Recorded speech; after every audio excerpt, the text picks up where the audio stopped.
Jesus spent all day teaching crowds of people near the Sea of Galilee. That evening, Jesus wanted to cross over to the other side of the sea. So Jesus and his disciples left the crowds. They got into a boat and began sailing.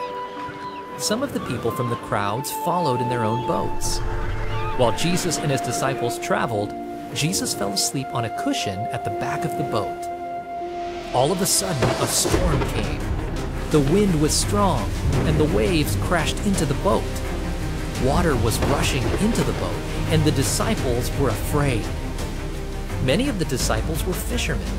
They had survived storms on the sea before, but this storm was different. It was so strong. If the water kept coming in the boat would sink. Surely they would all drown. The disciples looked to Jesus for help, but Jesus was still fast asleep at the back of the boat. He didn't seem to even notice the storm.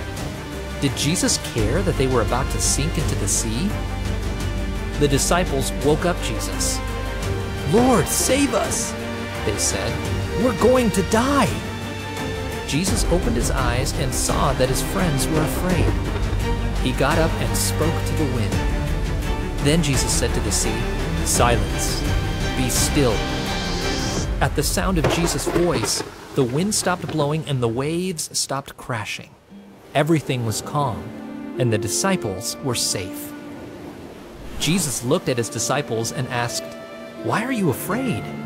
Do you still have no faith?" The disciples were amazed. "Who is this man?" they asked each other. "Even the wind and the waves obey him."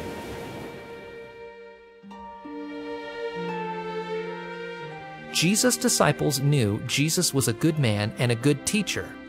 When Jesus calmed the wind and the waves, he showed his disciples that he is also God.